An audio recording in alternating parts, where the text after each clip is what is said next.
Olá, está começando mais um De Frente com a Lei. E no programa de hoje vamos conversar com o vereador Sandro Fantinel, do PL, tratar aqui de diversas pautas e projetos do vereador. Aqui eu de imediato saúdo o vereador Fantinel, uma honra tê-lo conosco aqui. Eu que agradeço, Fábio, estar aqui presente contigo e ter esse papo descontraído. Vereador, o senhor, ao longo desta legislatura, e já nos encaminhamos aí para praticamente o apagar das luzes desta 18ª legislatura, faltando aí pouco mais de 6 meses para o seu encerramento. Uma das iniciativas que pautaram o início do seu mandato aqui na casa, o seu primeiro mandato, foi atingir a regularização fundiária, e aí eu lembro que o senhor fez uma pesquisa em projetos que já vinham acontecendo em âmbito nacional, em outras cidades e tal, e numa articulação junto ao executivo, para sintetizar um pouco, nós chegamos ao chamado REURB, que foi um plano alvissareiro aqui no âmbito da cidade de promover a regularização fundiária, e é uma realidade na cidade. E eu gostaria que, passados esses anos em que o projeto já acontece, o senhor fizesse uma avaliação daquilo que se pretendeu, do que foi colocado em prática e do que precisamos melhorar. Foi um trabalho que iniciou muitos anos antes de eu me eleger, quando eu ainda era presidente de bairro, que eu vinha lutando para a regularização do meu loteamento, que tinha problemas e tal. Qual loteamento que era, vereador? É o loteamento Três Pinheiros, de Fazenda Souza. Aí depois, em 2017, então, a gente acompanhou a criação da REURB pelo presidente Temer, né? Que criou uma lei que regularizava as favelas. Não era para regularizar bairro, era para regularizar as favelas. Isso no Rio de Janeiro? Isso, justamente. Rio de Janeiro e São Paulo, né? E daí a gente baixou essa lei ali, a gente analisou ela e com o trabalho do advogado Moser, que me ajudou muito, e os seus colegas, nós construímos e adequamos essa lei ali para que ela pudesse ser usada para regularizar loteamentos em Caxias do Sul. Foi por isso que no que eu me elegi, praticamente 2 meses depois, eu já protocolei a lei, porque eu já tinha ela pronta. Claro. Né? A gente já tinha ela pronta, mas foi uma construção que de 2017 até 2020, quando eu me elegi, e 2 meses depois eu protocolei ela no dia 27 de fevereiro. Aí a gente teve aquela parceria com o Executivo, por qual motivo? Porque se eu deixasse correr no trâmite do Legislativo, poderia demorar 2 a 3 anos para ela vir a plenário para ser votada. Uma lei que precisava, a cidade estava esperando aquela lei ali há 40 anos. Então o Executivo me propôs a parceria de eu retirar e protocolarmos juntos. Para não inviabilizar. Para não inviabilizar, para que ela pudesse ser automatizada imediatamente. E realmente em 2 meses ali a gente já entrou em vigor a lei que hoje está regularizando a cidade inteira e todos os municípios, os distritos da nossa cidade, né?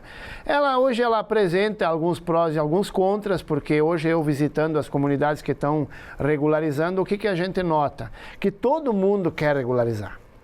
O problema é que mesmo a REURB-S, que é a REURB social, né, ela tem custo. É mentira aquela história de dizer que é de graça. Não, é de graça uma parte, mas a outra parte as pessoas têm que pagar.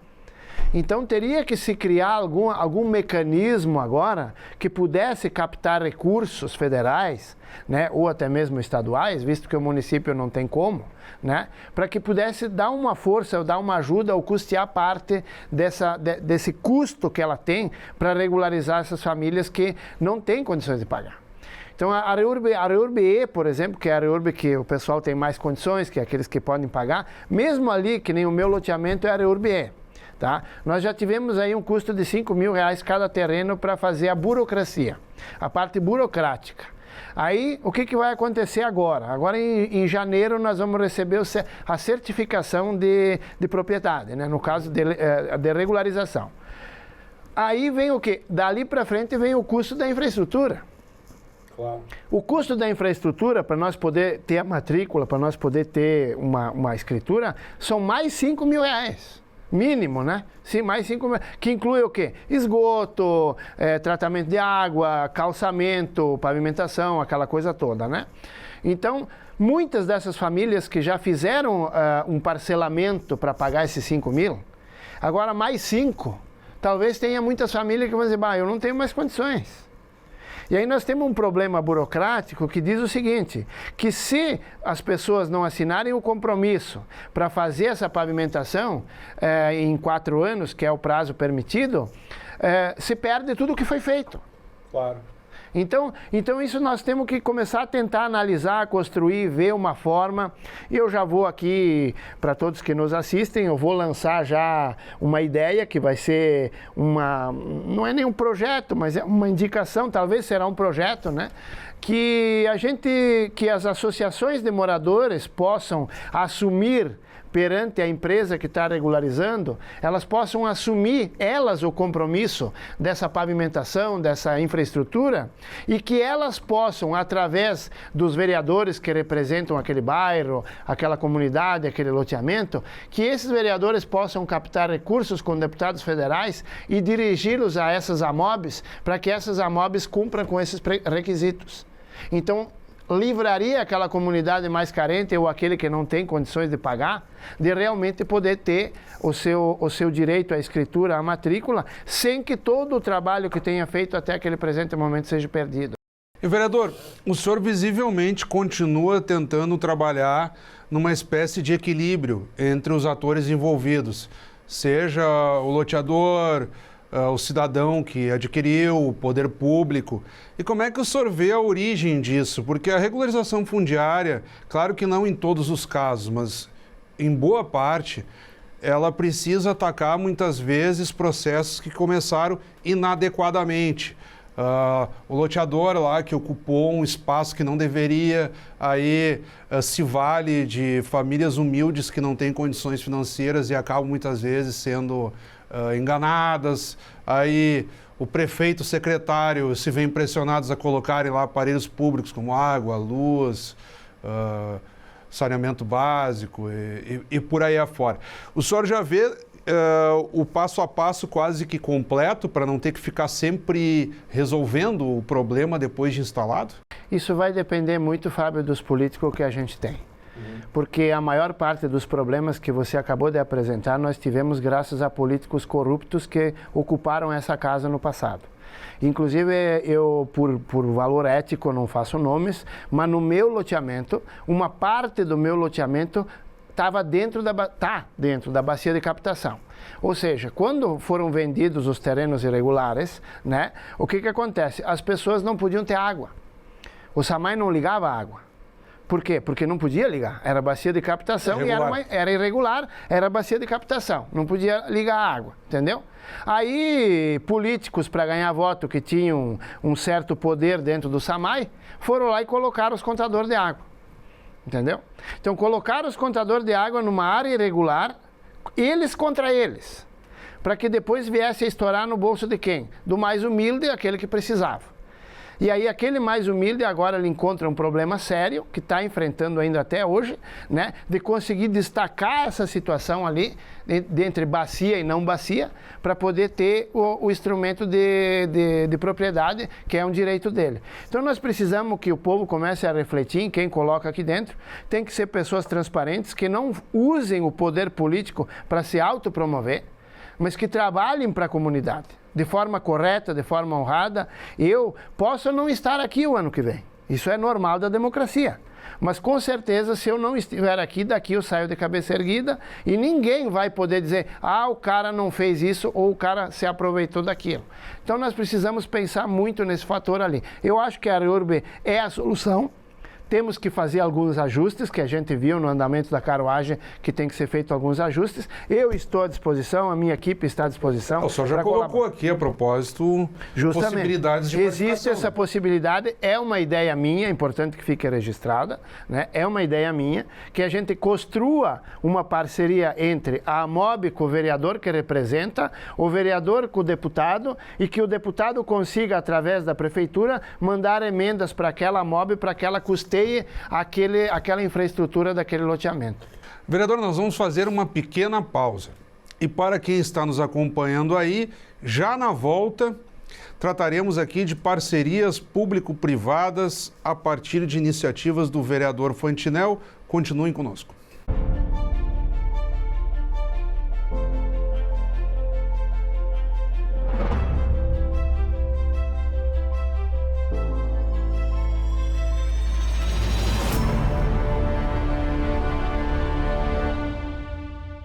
As eleições municipais de 2024 estão chegando. E você sabe qual a ordem de votação na urna? Olá, eu sou a Mariana Fabre e esse é o Tira Dúvidas das Eleições, onde a gente responde as principais perguntas sobre o processo eleitoral.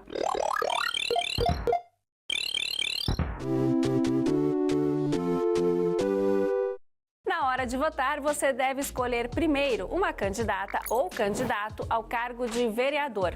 Para isso, vai digitar 5 números na urna. Depois de confirmar, o próximo voto é para o cargo de prefeito. E nesse caso, são 2 dígitos. No portal do TSE tem um simulador de votação para ajudar você a ir treinando até lá. E no dia da votação, pode levar uma colinha em papel com os nomes e números das candidatas e dos candidatos já na ordem de votação. Não deixe de seguir o TSE nas redes para receber informações confiáveis sobre as eleições. Obrigada pela companhia e até a próxima!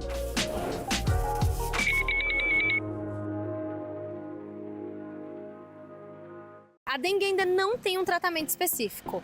Ou seja, ainda não existe um medicamento que combata o vírus que causa a doença. Por isso, o mais importante é focar na reposição dos líquidos.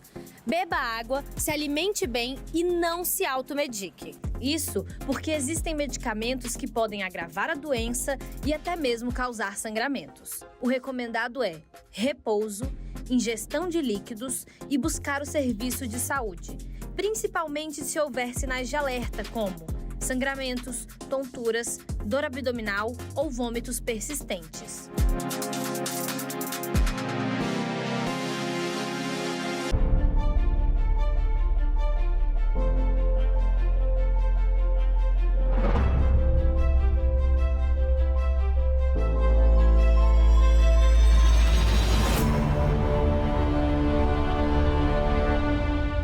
Estamos de volta hoje recebendo o vereador Sandro Fantinel, do PL. Vereador, como nós vínhamos conversando, já para este bloco, nós temos uma série aí de iniciativas suas, dentre as quais, para prédios públicos e para praças, parques e demais áreas de lazer, o senhor se voltou a propor parcerias público-privadas, mas não só no âmbito do custeio em si, mas de criar um espírito de compromisso comunitário, ou seja, que as pessoas se sintam, no bom sentido, donas dos seus espaços e contribuam com eles. Com certeza. Não, a ideia, na realidade, das PPPs, das praças e parques e prédios públicos, nasceu numa visita que eu fiz no início do meu mandato ao Lago do Risso. Aquele lugar é maravilhoso, é um lugar fantástico, é um lugar que daria tranquilamente da gente fazer o Lago Negro de Caxias do Sul, para fazer um paradoxo, né? Abandonado, com as lixeiras tudo virado avesso, os banheiros que não funcionam, praticamente abandonado, né? E a gente culpar a prefeitura, o cara que quer se eleger falando mal dos outros, ele culpa a prefeitura. O cara que quer se eleger por mérito, ele apresenta a solução. Eu sempre digo isso. Então é o seguinte, a prefeitura, infelizmente, não tem braço para atender todas as necessidades da nossa cidade. A única saída que existia era uma parceria público-privada. Então a minha indicação ela foi o seguinte, por que a gente não faz um projeto onde que o empresário X, ele diz assim, não, eu adoto o Lago do Risso, eu vou colocar uma pizzaria lá, minha, tá? Vou colocar uma pizzaria, não vou pagar nada para a prefeitura, mas em troca de um aluguel que eu teria que pagar para a prefeitura por estar num ambiente público, eu vou gastar esse dinheiro para fazer a limpeza da lagoa, para fazer melhoria no banheiro, segurança, calçadas, banco, lixeira, deixar aquilo lá impecável, né? Por quê? Porque o cidadão vai chegar ali e vai encontrar um ambiente maravilhoso de graça. E ele vai comer uma pizza lá, ele vai pagar, mas em qualquer pizzaria que ele vai pagar. Então o dono estaria ganhando dinheiro, essa pessoa que faz a adoção, né? Ela estaria ganhando no negócio dela e estaria investindo aquilo que seria o aluguel no cuidado daquela área lá. A prefeitura se isentaria de custos. Fiscaliza. Isso, a prefeitura só fiscalizaria, ela se isentaria de custos e ela estaria oferecendo para a população um lugar maravilhoso. Graças a Deus foi aprovado, já tem alguns locais já que estão sendo adotados, que está sendo implantado, e assim também foi a questão dos dos prédios públicos, né? Que hoje, graças a essa minha indicação, esse projeto, nós temos hoje a construção da UBS de Anarec, que quantos e quantos anos já fazia que o pessoal vinha batendo que tinha que construir uma UBS nova, que tinha que construir porque estava caindo, porque não tinha mais condições e tal. Hoje nós temos a UBS nova em Anarec, graças a esse meu projeto, né? E, vereador, como é que o senhor vê também aquilo que eu usei na pergunta anterior, do senso de pertencimento? Até houve uma certa polêmica no noticiário quando a prefeitura incentivou as pessoas a fazer, inclusive, a manutenção de praças. Alguns foram lá, cortaram a grama, ajudaram no conserto, às vezes, de um aparelho, de um brinquedo, algo do tipo. Mas, de um modo geral, nas próprias comunidades houve uma saudação a isso. Me sinto importante aqui, cuidando do espaço, enfim. Como é que o senhor avalia também essa ideia das pessoas se apropriarem mesmo dos seus espaços?